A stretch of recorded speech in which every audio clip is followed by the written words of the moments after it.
Hello दोस्तों, good morning. स्वागत है एक बार फिर से आप सभी का एमजेटी एजुकेशन में। दोस्तों आज है 19 जनवरी और आज की वीडियो में हम लोग बात करने वाले हैं 19 जनवरी 2024 के मोस्ट इंपॉर्टेंट करंट अफेयर के क्वेश्चंस के बारे में। पूरी वीडियो बहुत ही ध्यान से देखिएगा, पूरी वीडियो बहुत ज़्यादा इन्फॉर्मेटिव है और आज क्वेश्चंस भी अच्छे अच्छे आए हुए हैं, तो आप लोग एंड तक देखना पूरा कंसंट्रेशन के साथ। आज बहुत कुछ आपको मिलने वाला है। वीडियो को लाइक कर दीजिए, शेयर कर दीजिए। चैनल पर अगर आप पहली बार आए हैं तो सब्सक्राइब करके बेल आइकन को प्रेस कर दीजिए। हर बार की तरह हम लोग शुरुआत करेंगे रिवीजन से। तो पिछले दिन का हम लोग 1 मिनट में क्विकली रिवीजन करेंगे, फिर आगे बढ़ेंगे। तो अभी ये दोस्तों हरियाणा में भारतीय अंतर्राष्ट्रीय विज्ञान महोत्सव 2023 का शुभारंभ किया गया। Global fire power military strength ranking में भारत चौथे स्थान पर बरकरार रहा, टॉप पर अमेरिका बना है। तमिलनाडु में जल्लीकट्टू महोत्सव आयोजित हुआ और इसका संबंध सांड को कंट्रोल करने से होता है, बुल को कंट्रोल किया जाता है यहाँ पर।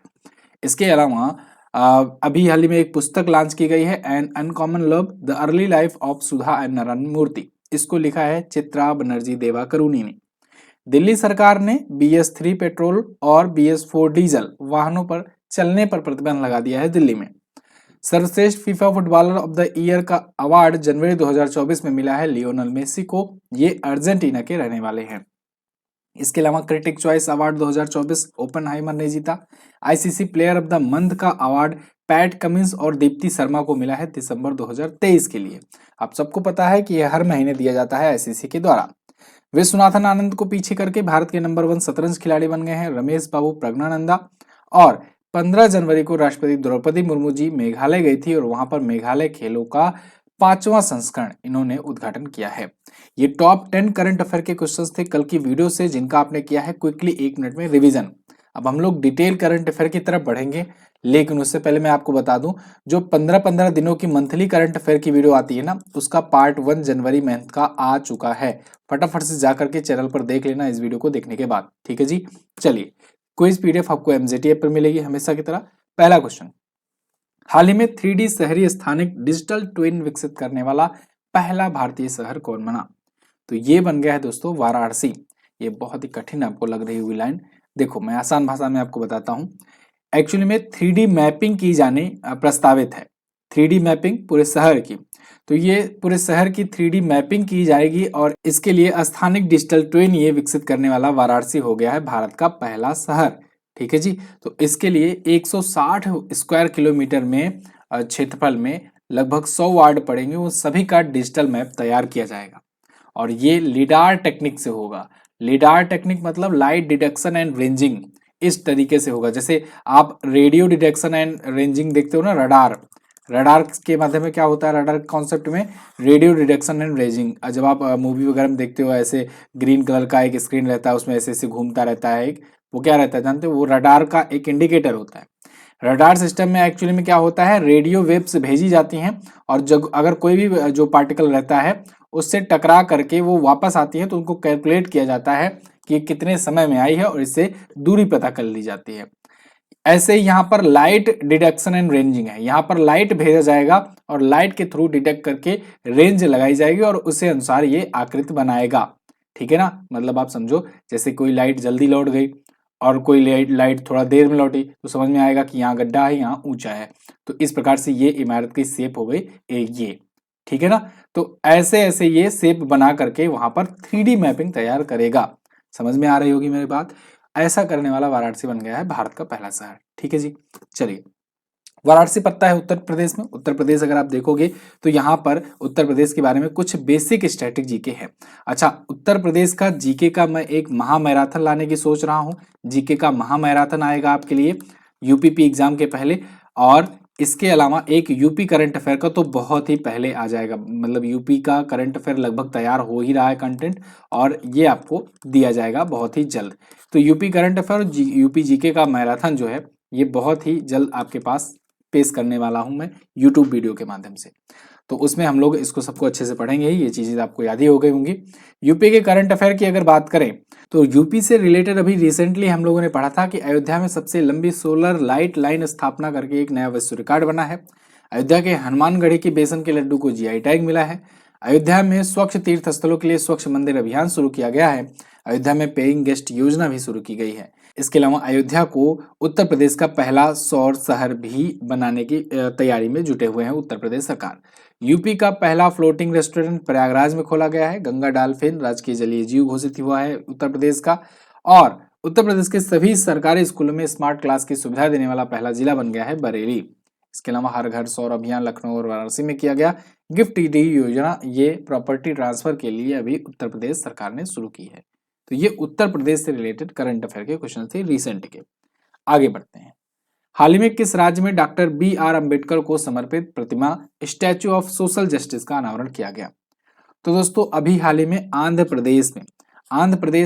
प्रदेश के जो सीएम हैं करंट टाइम पर जगनमोहन रेड्डी जी, उन्होंने डॉक्टर भीमराव अम्बेडकर जी की प्रतिमा को इसका अनावरण किया है जिसका नाम है स्टैच्यू ऑफ सोशल जस्टिस। ठीक है ना, कुछ इस प्रकार से यहाँ पर ये दिखेगा स्टैच्यू ऑफ सोशल जस्टिस। तो ये आंध्र प्रदेश के विजयवाड़ा में स्थापित की गई है। 206 फीट ऊंची प्रतिमा है इसकी। कुछ दिन पहले अगर आपको याद हो तो मैंने बताया था कि अमेरिका का एक शहर है मैरीलैंड, वहां पर भी डॉक्टर भीमराव अम्बेडकर जी की प्रतिमा का उद्घाटन किया गया था। ये 19 फीट ऊंचाई वाली थी और इसको नाम दिया गया स्टैच्यू ऑफ इक्वलिटी। वैसे स्टैच्यू ऑफ इक्वलिटी नाम से भारत में जो मूर्ति है वो हैदराबाद में है, श्री रामानुजाचार्य जी की है, लेकिन स्टैच्यू ऑफ इक्वलिटी नाम से अमेरिका के मैरीलैंड में जो मूर्ति है वो है डॉक्टर भीमराव अम्बेडकर जी की। इससे भी पहले अगर बात करें तो महाराष्ट्र में स्टैच्यू ऑफ नॉलेज नाम से इन्हीं की प्रतिमा का अनावरण किया गया था। तो यहाँ पर आप 3 मूर्तियों का नाम याद रखेंगे, क्या क्या नाम रखा गया है। ठीक है जी, चलिए आगे बढ़ते हैं। आंध्र प्रदेश के बारे में देखते हैं। विशाखापत्तनम में इसकी राजधानी है। जगनमोहन रेड्डी YSR कांग्रेस पार्टी से यहाँ के सीएम हैं। जस्टिस S अब्दुल नजीर यहाँ के गवर्नर हैं। इसके अलावा ये आपको लोकेशन में यहाँ पर पड़ जाएगा। इसी से तेलंगाना अलग हुआ था 2 जून 2014 को। 2 जून 2014 को तेलंगाना यहाँ से अलग हुआ था। यहाँ पर अब 26 जिले हो चुके हैं, पहले 13 जिले थे। हर एक जिले को 2 भागों में तोड़ दिया गया। 175 विधानसभा में सीटें जाती हैं, लोकसभा में 25 और राज्यसभा में 11 सीट जाती है। अच्छा, यहाँ भी ये द्विसदनात्मक है, यानी कि विधान परिषद भी यहाँ पर है, विधानसभा भी यहाँ पर है। ठीक है, कुचिपुड़ी बहुत ही प्रमुख लोक नृत्य है, इसको आप याद रखेंगे। आगे, हाल ही में कौन सी भारतीय कंपनी भारत की सबसे मूल्यवान पब्लिक सेक्टर अंडरटेकिंग बन गई है, यानी PSU बन गई है? तो ये बन गई है दोस्तों LIC, life insurance corporation of India limited.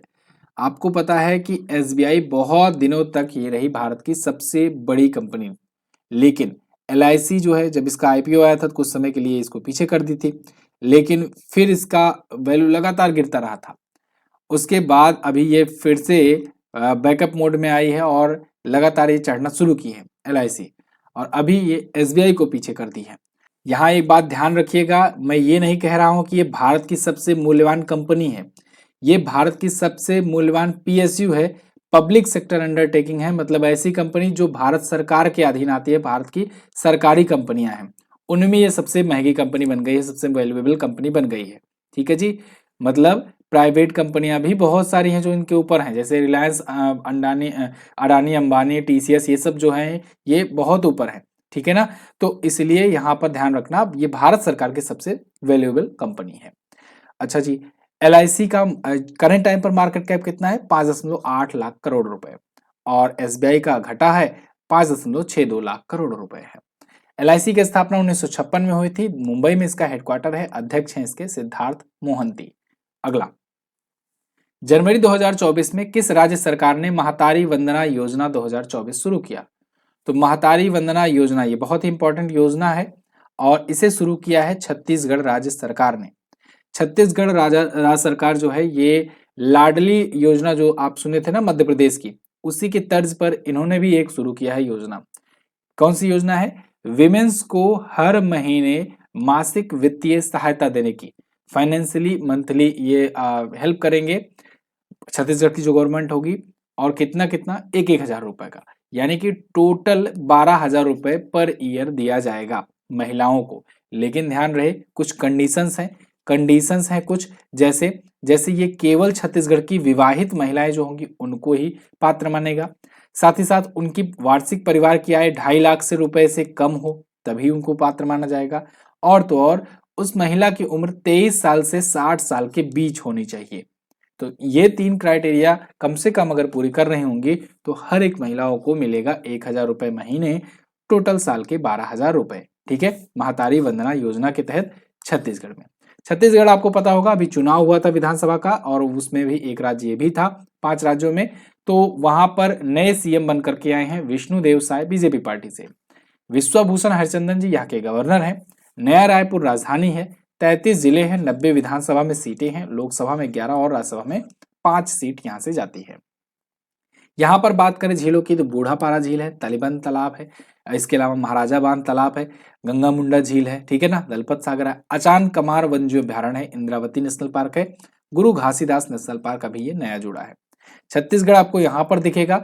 ये मध्य प्रदेश का हिस्सा हुआ करता था, मध्य प्रदेश से अलग हुआ 1 नवंबर को, 1 नवंबर सन 2000 को ये अलग हुआ और 26वें राज्य के रूप में अलग हुआ था। ये बात ध्यान रखना, 26वां ये अलग हुआ था, 27वां उत्तराखंड और 28वां झारखंड अलग हुआ था, 29वां तेलंगाना अलग हुआ था। ठीक है जी, आगे छत्तीसगढ़ से रिलेटेड कुछ और करंट अफेयर के क्वेश्चंस यहाँ पर रिकॉल कर लेंगे हम लोग। देखो, अभी छत्तीसगढ़ राज्य सरकार ने रामलला दर्शन योजना की घोषणा की थी, जिसके तहत इन्होंने कहा था कि हर साल हम 20,000 यात्रियों को अयोध्या भेजेंगे अपने राज्य से। इसके अलावा बसव राजू एस इनको मुख्यमंत्री का सचिव नियुक्त किया गया है। राम मंदिर के सम्मान में 22 जनवरी को शुष्क दिवस इन्होंने घोषित किया है छत्तीसगढ़ सरकार ने। रमन सिंह जो कि पूर्व मुख्यमंत्री रह चुके हैं, इनको विधानसभा का स्पीकर चुना गया है। विष्णुदेव साय यहाँ के पहले आदिवासी मुख्यमंत्री बने हैं। गोवर्धन न्याय योजना जो है, गोवर्धन न्याय योजना, ये 15 करोड़ रुपए इसके तहत जारी किए गए थे, हालांकि जब पिछली सरकार थी तब जारी किए गए थे। हरेली त्योहार यहाँ पर मनाया जाता है। अगला, हाल ही में T20 क्रिकेट में सबसे ज्यादा शतक लगाने वाले बल्लेबाज कौन बने? तो दोस्तों T20 क्रिकेट में ना एक नया वर्ल्ड रिकॉर्ड सेट कर दिया है रोहित शर्मा ने।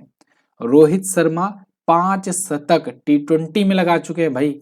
20-20 ओवर का जो मैच होता है फॉर्मेट, उसमें ये 5 तो शतक लगा चुके हैं। अभी हाल ही में बेंगलुरु में अफगानिस्तान के खिलाफ जो सीरीज चल रही है उसका मैच था एक, तो वहां पर 69 गेंदों में इन्होंने 121 रन नाबाद बना डाले, जिसमें 11 चौके 8 छक्के शामिल थे। तो इसी के साथ इनका ये 5वां शतक पूरा हो गया। अब 5 शतक लगाते ही ये 2 खिलाड़ियों को पीछे छोड़ दिए। ऐसा नहीं है कि बाकी लोग भी एकदम पीछे ही हैं, बाकी लोग भी इसके पीछे लगे हुए हैं। 2 लोग खास करके, एक तो सूर्य कुमार यादव और एक ग्लेन मैक्सवेल। तो ग्लेन मैक्सवेल और सूर्य कुमार यादव 4-4 शतक पर हैं। अभी तक ये भी 4 शतक पर थे, लेकिन अब ये इन लोगों से आगे निकल चुके हैं। ठीक है जी, तो अब देखो T20 क्रिकेट का ये बात है। और T20 का के लिए होता है आईपीएल, आप जानते हो, फ्रेंचाइजी लीग जो होता है, इंडियन प्रीमियर लीग भारत का आईपीएल होता है। एक बीसीसीआई ने T10 लीग भी, यानी कि 10 ओवर के फॉर्मेट का एक लीग भी प्रस्तावित किया है, और ये टेनिस बॉल से खेला जाएगा। खास बात तो यही है कि ये टेनिस बॉल से खेला जाएगा, है ना। अमिताभ बच्चन वगैरह, अक्षय कुमार वगैरह ने इनमें टीमें भी खरीद ली है। चलिए, फिलहाल वो मार्च में आयोजित किया जाएगा, उसके बारे में मैं बताऊंगा। लेकिन एक और जरूरी बात कि बुक जो है वो आज आ गई है, तो अब जो है ये स्टॉक में आ गई है। अब आप ऑर्डर कर सकोगे।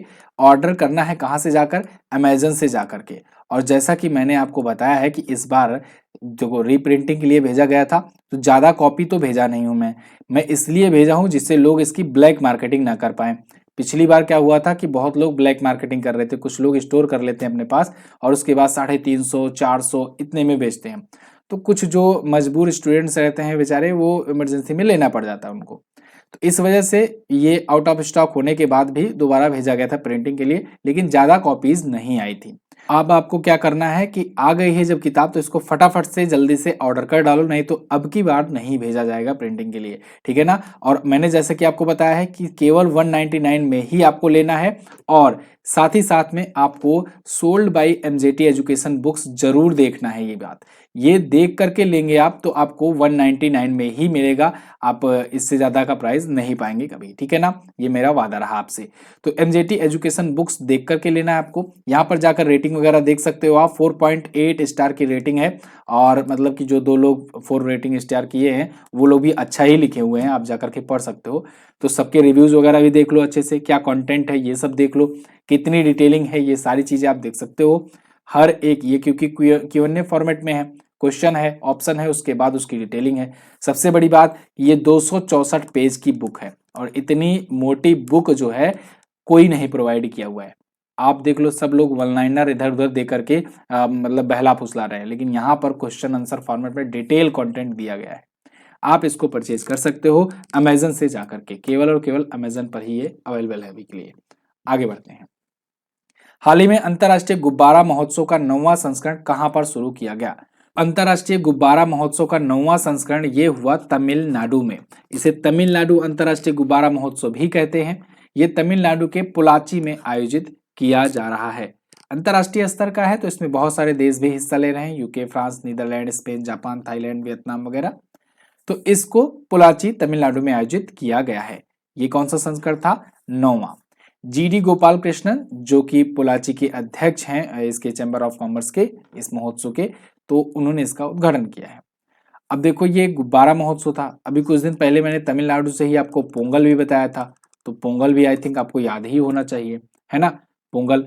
इसके अलावा देखो मैंने आपको ऊंट महोत्सव बताया, अभी आज कल की ही वीडियो में तो मैंने आपको बहुत सारे महोत्सव बताए थे, रिकॉल कराया था, याद हो अगर आपको। तो पतंग महोत्सव, गीता महोत्सव, पर्पल उत्सव, ये प्रमुख उत्सव है, इनको सबको आपको याद रखना है। ठीक है जी, तमिलनाडु के बारे में देख लो, यहाँ पर है। ये भी मैंने आपको कल ही बताया था क्योंकि कल पोंगल के बारे में आपको बताया गया था। तो आज मैं आगे बढ़ूंगा जिससे बाकी क्वेश्चन पर हम लोग फोकस कर सकें। व्हाट्सएप चैनल भी ज्वाइन कीजिए, व्हाट्सएप पर आपको वन लाइनर भेजा जाता है, तो अगर आप भाग दौड़ भरी जिंदगी में अपने यहाँ पर वन लाइनर से ही काम चला पाते हैं तो वन लाइनर से ही चलाइए, लेकिन चलाइए जरूर काम, ठीक है ना। अगर डेली करंट अफेयर नहीं देख पाते हो तो वन लाइनर एटलीस्ट तो आप पढ़ोगे। किस पूर्व मुख्य न्यायाधीश को असम का सर्वोच्च नागरिक पुरस्कार असम वैभव रत्न दिया जाएगा? तो दोस्तों इस बार के लिए यानी कि कहें तीसरा असम वैभव रत्न पुरस्कार दिया जाएगा। किसे दिया जाएगा? ये दिया जाएगा रंजन गोगोई जी को। रंजन गोगोई आप सबको पता होना चाहिए, ये चीफ जस्टिस ऑफ इंडिया रह चुके हैं। कौन से नंबर के? 46वें नंबर के ये थे, 86वें नंबर के भारत के मुख्य न्यायाधीश थे रंजन गोगोई। इंटरेस्टिंग बात यह है कि रामलला पर जो फैसला आया था राम मंदिर निर्माण पर, वो इन्हीं के टाइम पर आया था, ठीक है, इन्हीं का लास्ट डिसीजन था। उसके बाद इन्होंने अपना पद जो है, मतलब इनका कंप्लीट हो गया था, टेन्योर होने वाला था, उससे पहले इन्होंने अपना ये फैसला सुनाया था। तो रंजन गोगोई जी का नाम याद रखना। ये रहने वाले हैं असम के, और असम सरकार के द्वारा ही असम वैभव रत्न दिया जाता है, असम पुरस्कार दिए जाते हैं, असम श्री, असम वैभव वगैरह। तो इसका ये तीसरा संस्करण है और जो इन्होंने दिया है रंजन गोगोई जी को। रंजन गोगोई जी असम के हैं और पूर्वोत्तर क्षेत्र से आने वाले, या कहें कि असम से भी आने वाले, ये पहले भारत के मुख्य न्यायाधीश थे। तो ये तो 46वें नंबर के थे, अभी 50वें नंबर के चल रहे हैं। कौन है 50वें नंबर के? डी.वाई. चंद्रचूड़ हैं, इनका नाम भी आप याद रखना। ये थे 46वें नंबर के, ठीक है जी। चलिए बाकी चीजें मैं आपको बता चुका हूं। अच्छा, पहला दूसरा संस्करण किसने दिया था? सबसे पहले रतन टाटा जी को दिया गया था, 2023 में तपन सौकिया को दिया गया था। तो ये तीसरा वाला है, ठीक है। आगे कुछ और पुरस्कार हैं जो दिए गए हैं, जैसे order of the British Empire, ये प्रोफेसर एड्रियन क्रूज को मिला। वसंत लक्ष्मी नरसिम्हाचारी, इनको नृत्य कलानिधि पुरस्कार मिला है। और एलपी हेमंत के श्रीनिवासलू को मैन ऑफ द ईयर पुरस्कार मिला है। ये थोड़ा सा उल्टा हो गया, इधर रहना था नाम। और अली अबू अबाद और डेनियल बोइम, इनको इंदिरा गांधी शांति पुरस्कार मिला है 2023 के लिए। और कर्मवीर चक्र पदक से सम्मानित किए गए डॉक्टर हेमचंद्र रवि कुमार। मीरा चंद को सिंगापुर का सर्वोच्च कला पुरस्कार मिला है। वी.आर. ललितंबिका को सर्वोच्च नागरिक फ्रांसीसी पुरस्कार मिला है। सफीना हुसैन को शिक्षा के लिए वाइज पुरस्कार मिला है। और पॉल लिंच को, इनको बुकर पुरस्कार मिला है 2023 के लिए, इंपॉर्टेंट है। दीप्ति बबूता को पंजाबी साहित्य के लिए दहाना पुरस्कार मिला था, ये भी ध्यान रखना। अच्छा, इसकी पीडीएफ ये जो है ना डिटेल कंटेंट के साथ, ये आपको टेलीग्राम पर भेजी जा रही है, तो टेलीग्राम भी ज्वाइन करके रखो, वहीं पर पीडीएफ मिल जाएगी। तो बिल्कुल परेशान मत हो, ये अगर नहीं याद हो रहा तो आपको पीडीएफ भेजी जाएगी, आप इत्मीनान से उसको रीड कर लेना, लिख लिख करके याद कर लेना, तैयार कर लेना।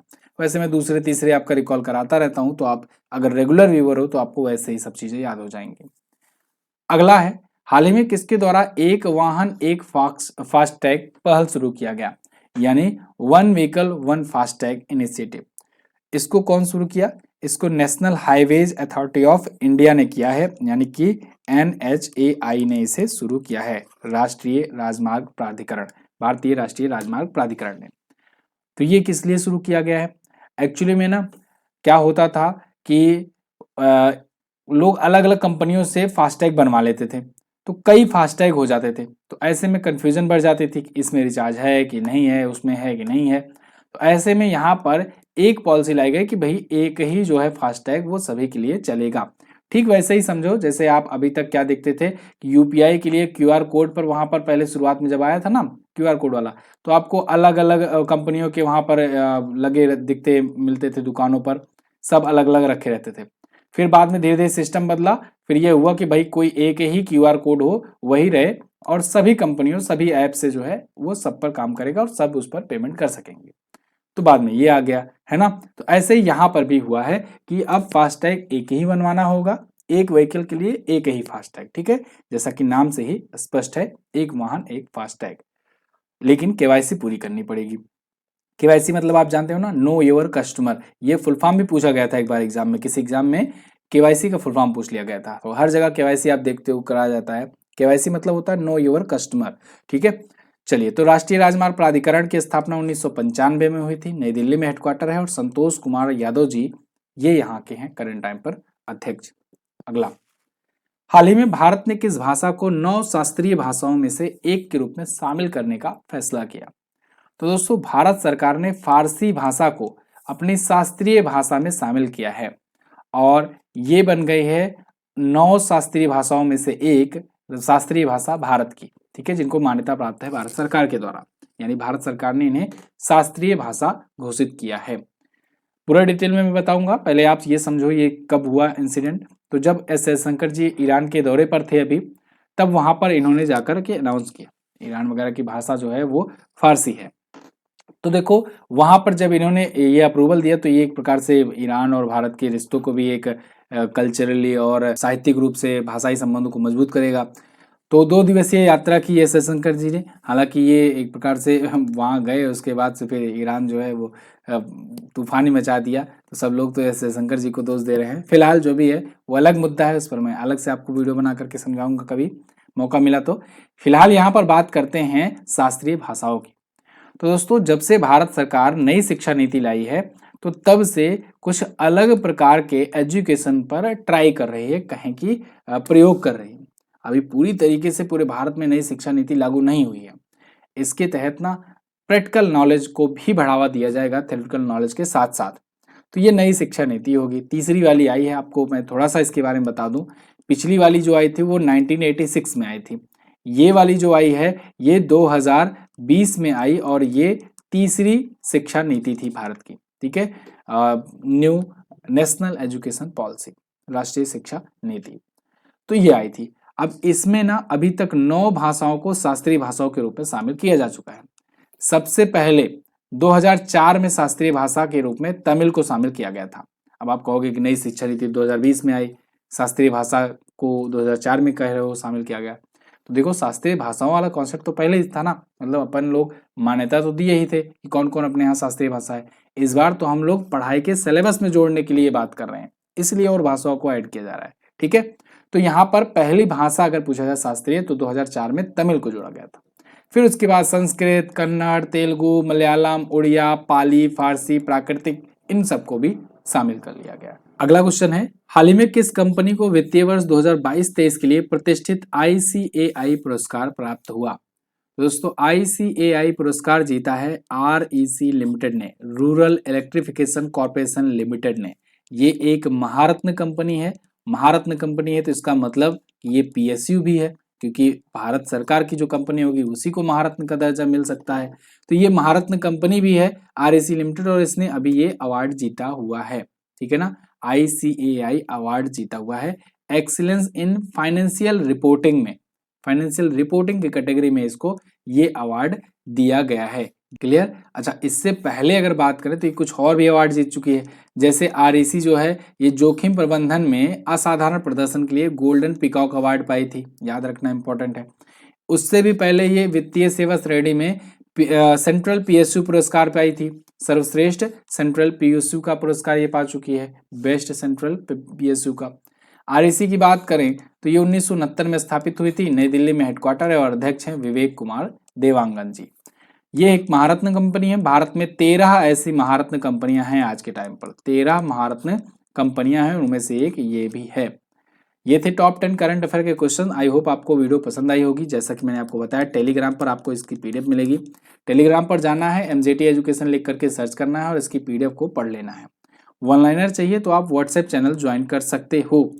अच्छा, कल मैंने आपसे क्वेश्चन पूछा था कि कब से कब तक के बीच राष्ट्रीय स्टार्टअप सप्ताह मनाया गया, तो 10 से 16 जनवरी तक मनाया गया। इसके अलावा शास्त्रीय संगीत के किराने घराने का संस्थापक किसे माना गया है, तो ये संस्थापक थे अब्दुल करीम खान। आज आपको क्या बताना है? आज आपको बताना है global fire power military strength ranking में शीर्ष पर कौन सा देश है, टॉप पर कौन सा है। आज की वीडियो भी अगर आप ध्यान से देखोगे तो जरूर बता पाओगे। अंतर्राष्ट्रीय क्रिकेट काउंसिल का मुख्यालय कहाँ पर है, ये भी बहुत आसान है। दोनों ही क्वेश्चन बहुत ही आसान है, बस थोड़ा सा कॉमन सेंस का यूज करना है, आप आंसर कर ले जाओगे। और जैसा कि मैंने आपको बताया कि बुक को जल्दी से फटाफट से ऑर्डर कर दो, नहीं तो अब की बार खत्म होगा तो दोबारा रिप्रिंटिंग के लिए नहीं भेजी जाएगी।